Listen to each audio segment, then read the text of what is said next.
కాంగ్రెస్తో రాయబారం అస్సంగూటికి చేరేందుకు కవిత ప్రయత్నాలు. మధ్యవర్తి ద్వారా అధిష్టానంతో సంప్రదింపులు.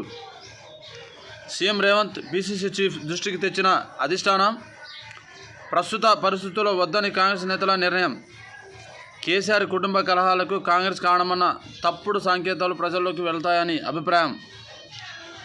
కాంగ్రెస్ కార్యకర్తలు కాంగ్రెస్ అధిష్టానం మంచి నిర్ణయం తీసుకున్నారు. ఎందుకంటే వచ్చేదే కేసీఆర్ ఫ్యామిలీకి చిచ్చు పెట్టింది కాంగ్రెస్ వాళ్ళే అని అనడం కోసం, ఈ కాంగ్రెస్ పార్టీలో చిచ్చు పెట్టడం కోసం కవితక్క దాంట్లోకి వస్తుంది. ముందు జాగ్రత్త బాగానే పడ్డారు.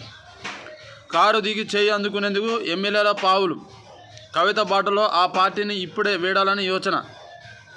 అంటే ఆ పార్టీని ఇంకొంతమంది ఆమెతో పాటు ఎమ్మెల్యేలు వీడుతుర్రు అని తెలిసే కాంగ్రెస్ వాళ్ళు చంకలు గుద్దుకుంటారని ఇది ఒక డ్రామా. మళ్ళా వారి అత్యధికులే గ్రేటర్లోని బీఆర్ఎస్ ఎమ్మెల్యేలే. లేఖలు లీకుల కలకలంతో పాటు భవిష్యత్తు కారణమే.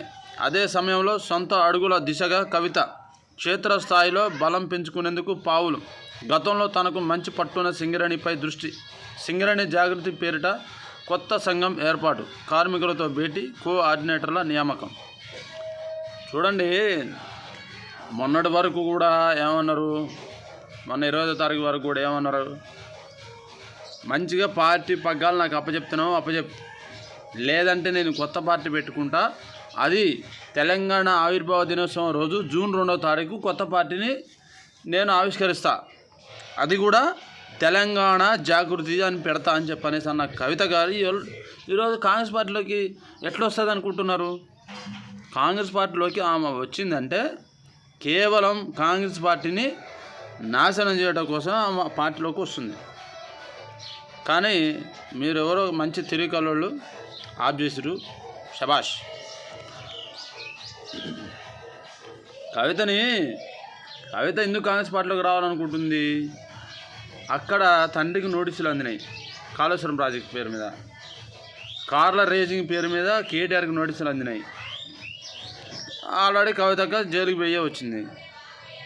ఇప్పుడు వాళ్ళిద్దరు కూడా జైలు పోకుండా ఉండాలంటే కవితక్క ఒక అధికార పార్టీలో ఉండాలి. ఇప్పుడు ఏంది, కేటీఆర్ ఏమో టీఆర్ఎస్ పార్టీ బీఆర్ఎస్ పార్టీలో ఉంటాడు, కవితక్క కాంగ్రెస్లోకి వస్తుంది. హరీష్ రావు గారు టీడీపీ బీజేపీ చూసుకుంటాడు.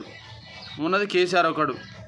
ఆ బీజేపీతో పొత్తన పెట్టుకోవాలి, లేదా జైలుకైనా పోవాలి. ఎవరి జాగ్రత్తల్లో వాళ్ళు ఉన్నారు, పర్వాలేదు.